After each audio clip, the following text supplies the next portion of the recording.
Assalamualaikum warahmatullahi wabarakatuh.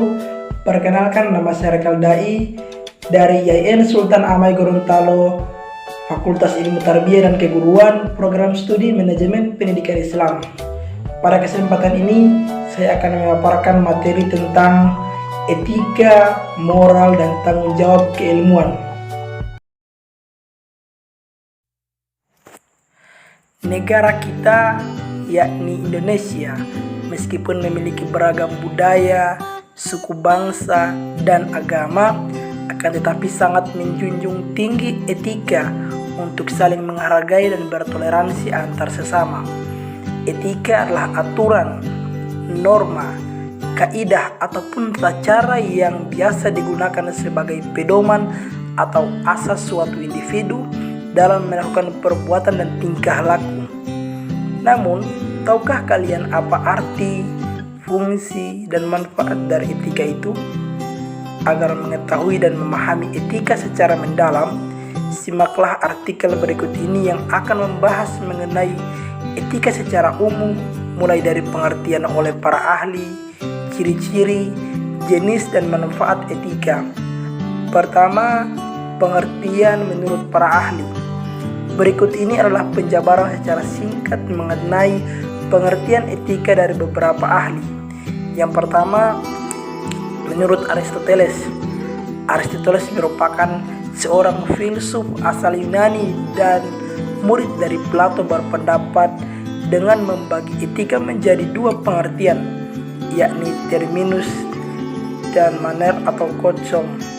Terminus merupakan etika sebagai ilmu pengetahuan yang mempelajari problema tingkah laku atau perbuatan individu manusia. Sedangkan manner and custom merupakan pengkajian etika berkaitan dengan tata cara dan adat yang melekat dalam diri individu, serta terkait dengan baik dan buruknya tingkah laku, perbuatan, atau perilaku individu tersebut.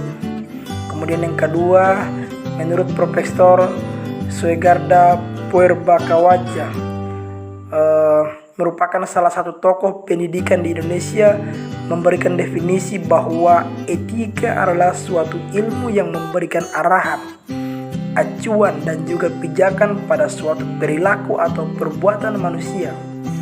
Kemudian yang ketiga, menurut Louis Katsop, memberikan pandangan bahwa etika pada hakikatnya lebih cenderung berkaitan dengan asas-asas pembenaran dalam relasi tingkah laku antara manusia.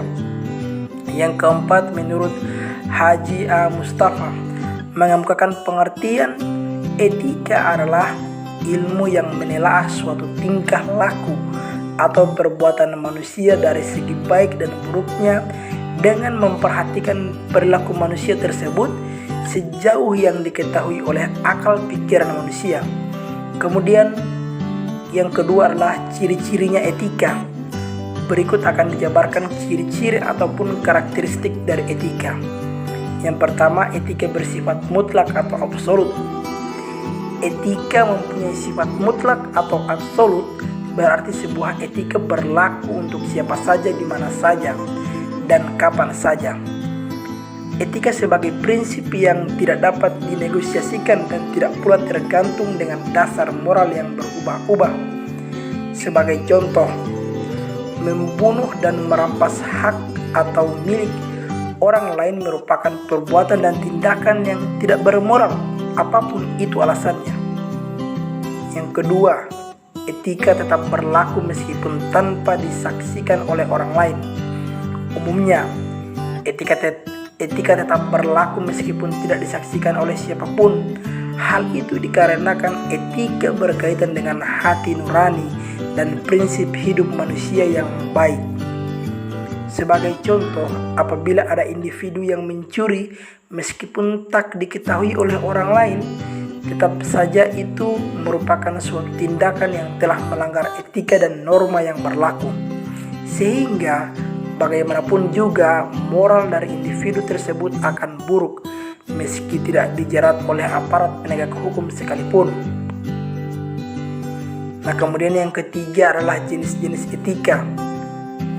Etika berdasarkan jenisnya. Menurut jenisnya, ada 2 jenis etika, diantaranya etika normatif dan etika deskriptif.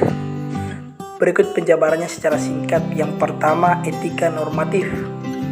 Etika normatif adalah jenis etika yang berusaha menentukan dan menetapkan berbagai perilaku, perbuatan, sikap ideal yang seharusnya dimiliki oleh tiap individu di dalam hidup ini. Kemudian yang kedua, etika deskriptif. Etika deskriptif adalah jenis etika yang berusaha memandang perilaku dan sikap individu, serta apa individu itu dikejar dalam hidup ini atas perkara yang memiliki nilai. Dan yang keempat adalah manfaat dari etika itu sendiri.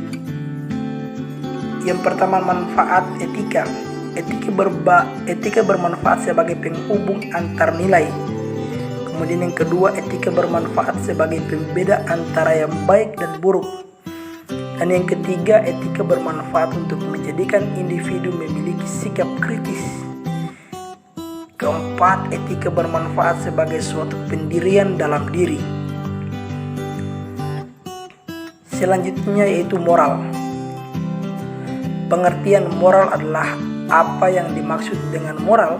Secara umum, pengertian moral adalah suatu hukum perilaku yang diterapkan kepada setiap individu dalam bersosialisasi dengan sesamanya, sehingga terjalin rasa hormat dan menghormati antar sesama.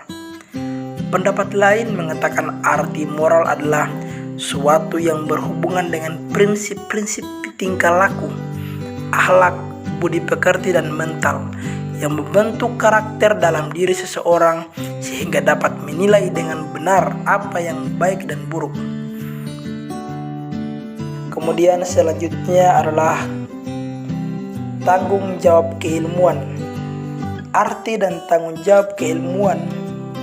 Tanggung jawab keilmuan mana didasarkan pada kesadaran bahwa ilmu selalu merupakan sesuatu yang sifatnya masih belum rampung. Artinya, upaya keilmuan tidak dapat meniadakan tanggung jawabnya yang lama, tetapi selalu menampilkannya dalam kesegaran tanggung jawab yang selalu baru.